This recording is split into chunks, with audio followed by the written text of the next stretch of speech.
C'est l'heure du journal de l'Afrique. Soyez les bienvenus sur France 24 à la une ce soir. L'angoisse des habitants d'Uvira, dans l'est de la République démocratique du Congo. Les hommes du M23, soutenus par l'armée rwandaise, sont entrés dans la ville hier. La population qui n'a pu fuir y est recluse. Selon un bilan des autorités provinciales, il y aurait au moins 413 morts civils dans la zone depuis le 1er décembre. Nous serons à Kinshasa dans ce journal. Ce déploiement des soldats de la CEDEAO au Bénin, environ 200 hommes issus des troupes nigérianes et ivoiriennes ont pris part à la mission d'appui de l'armée béninoise après la tentative de coup d'État dimanche dernier. Et puis ce soir, on vous parle d'un magnifique spectacle qui met en scène l'épopée de Soundiata Keïta, fondateur de l'Empire du Mali au XVIIIe siècle. Un opéra mandingue joué à Abidjan, reportage à la fin de ce journal.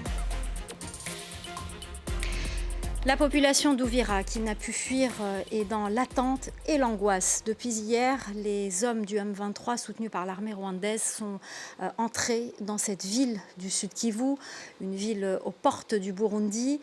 Pour l'instant, pas de bilan précis des victimes dans la ville d'Uvira, mais dans ses alentours, au moins 413 civils ont été tués depuis début décembre.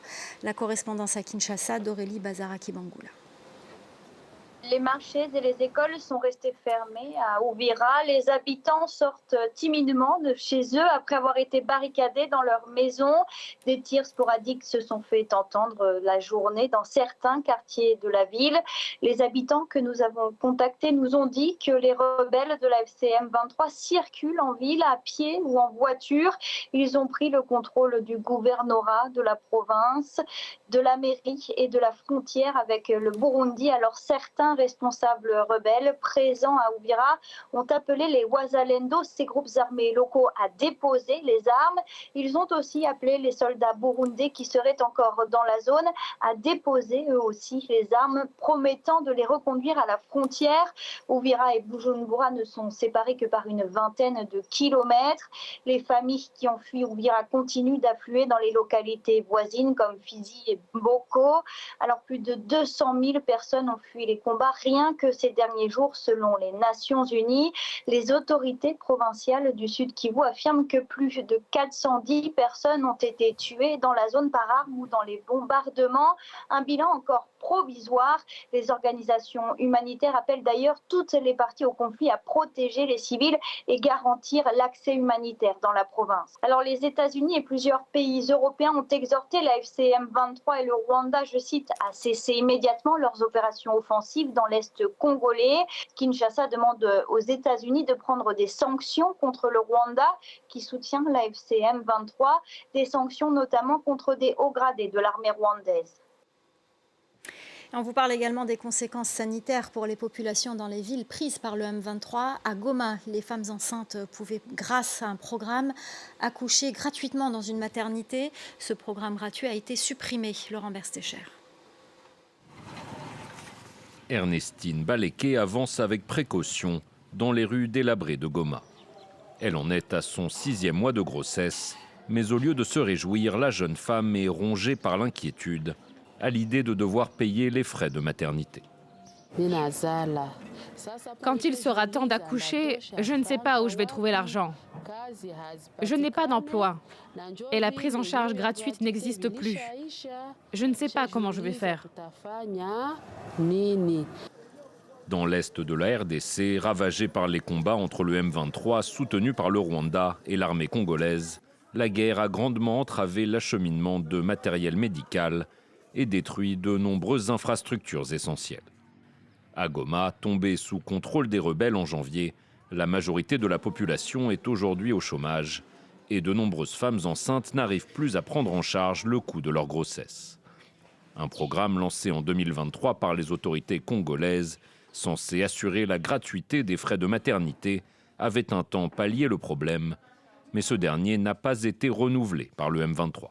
C'était un bon projet pour nous parce que ça a aidé les femmes à venir accoucher sans santé, sans difficulté et surtout qu'ils savaient que si je vais là-bas, tout sera donné gratuitement. Depuis l'abolition de cette prise en charge au mois de juin, de plus en plus de femmes au Nord Kivu décident d'accoucher à la maison, s'exposant à de nombreuses complications médicales. On en vient aux violences faites aux femmes au Sénégal. Les associations des droits des femmes sont inquiètes. Fin novembre, le décès d'une jeune femme retrouvée 24 heures plus tard aux côtés de son bébé dans la maison de sa belle famille a profondément ému l'opinion et relance le débat sur ces violences domestiques. La correspondance à Dakar d'Aminatou Diallo. Souffrance conjugale, violence psychologique et maltraitance domestique, ce sont les principales situations dénoncées par de nombreuses Sénégalaises aux associations de défense des droits des femmes.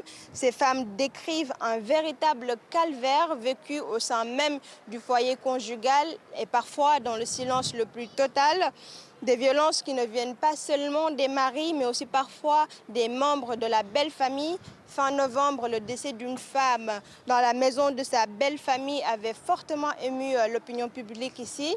Et même si l'autopsie a finalement conclu un décès lié à une affection cardiaque, ce drame a ravivé le débat autour des conditions de la femme. Nous avons besoin de savoir ce qui s'est passé exactement. Même si la mort est naturelle, quand même, il faut le comprendre. C'est une façon aussi pour les femmes de remettre sur la table vraiment tous ces questionnements concernant vraiment les femmes donc dans les maisons. Ce sont des violences qui sont là, que les femmes vivent chaque jour dans leur maison conjugale.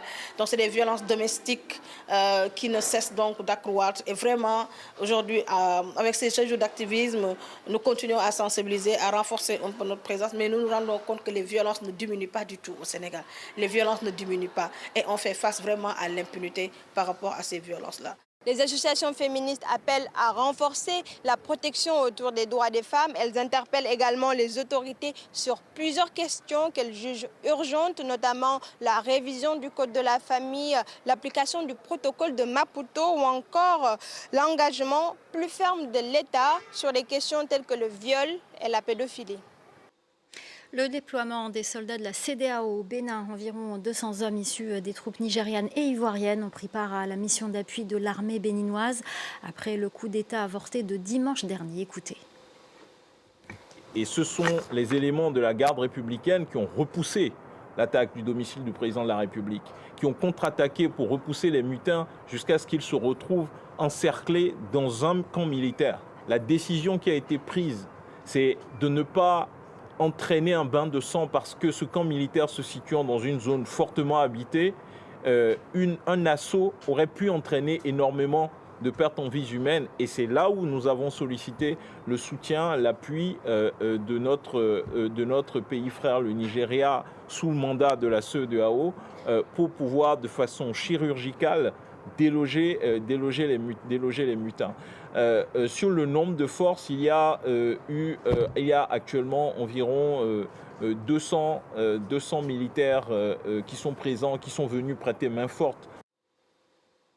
On en vient à ce procès, pas comme les autres, à Johannesburg, en Afrique du Sud, celui de Sud-Africains accusés de faire partie d'un réseau de recrutement pour combattre en Ukraine, côté russe. Les 5 suspects ont été libérés sous caution, leur procès reporté au 10 février prochain. Reportage de Caroline Dumais. 5 suspects sont actuellement jugés devant le tribunal d'instance de Kempton Park. Parmi eux, une journaliste accusée d'avoir recruté des Sud-Africains pour les envoyer se battre en Ukraine aux côtés des Russes. Selon la loi sud-africaine, il faut une autorisation gouvernementale pour aller se battre à l'étranger. Ce procès constitue une première dans le pays. En tant que ministère public, nous voulons nous assurer que l'enquête est correctement menée afin de pouvoir développer une jurisprudence à partir de ce dossier à l'avenir. Cette affaire intervient alors que 18 Sud-Africains sont déjà en Ukraine. Des recrues qui ont suivi Duduzile Zuma qui leur promettait une formation d'agent de sécurité en Russie. La fille de l'ancien président milite ouvertement pour Moscou, mais elle nie avoir envoyé quiconque au front. Dans le groupe se trouvaient 2 jeunes cousins originaires du Botswana. Nous avons retrouvé le père de l'un d'entre eux. Je ne voulais pas que mon fils parte, mais on m'a assuré qu'il n'irait pas en zone de guerre. Il devait simplement aller à Moscou pour une formation, puis revenir. Ils m'ont appelé le 28 août me disant qu'ils ont été forcés d'aller en zone de guerre.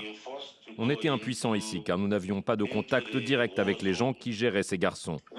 On n'avait aucun contact au sein du parti MK pour leur demander d'intervenir. Même pas de contact avec Zuma. Dans une conférence de presse, le parti de Jacob Zuma a annoncé la démission de Duduzile Zuma de toutes ses fonctions. Au Parlement du Cap, ce député de l'opposition a porté plainte pour trafic d'êtres humains. Il demande une enquête approfondie. Les partis politiques ne peuvent pas être impliqués dans des activités criminelles et continuer à être enregistrés comme des partis politiques. Plusieurs enquêtes sont en cours. Personne ne sait combien de Sud-Africains se battent aux côtés des Russes.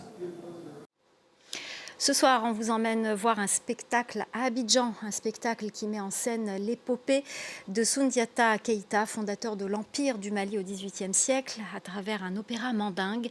Comédiens et danseurs retracent le destin extraordinaire de cette figure majeure de l'histoire ouest-africaine. Reportage de Julia Guggenheim.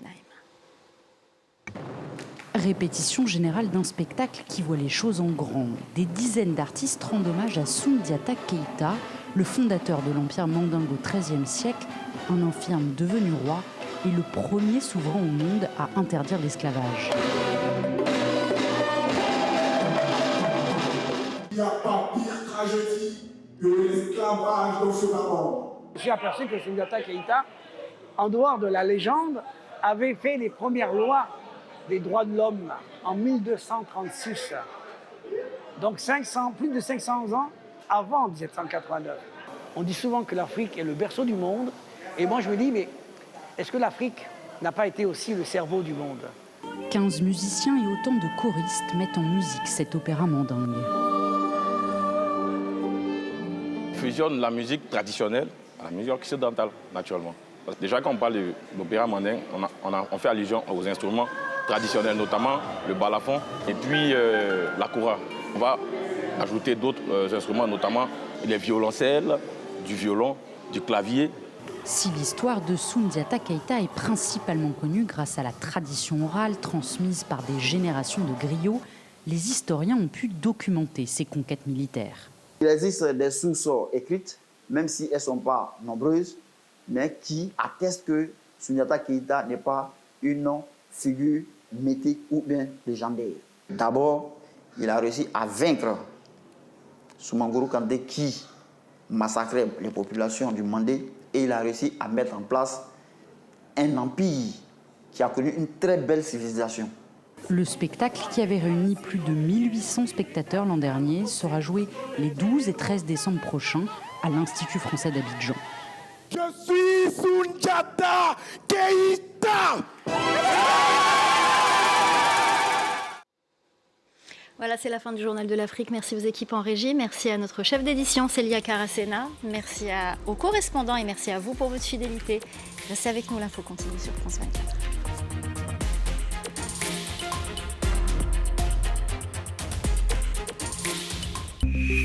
24. France 24 évolue sur le numérique. Synthèse, analyse et décryptage. La sélection de la rédaction. Les articles les plus lus.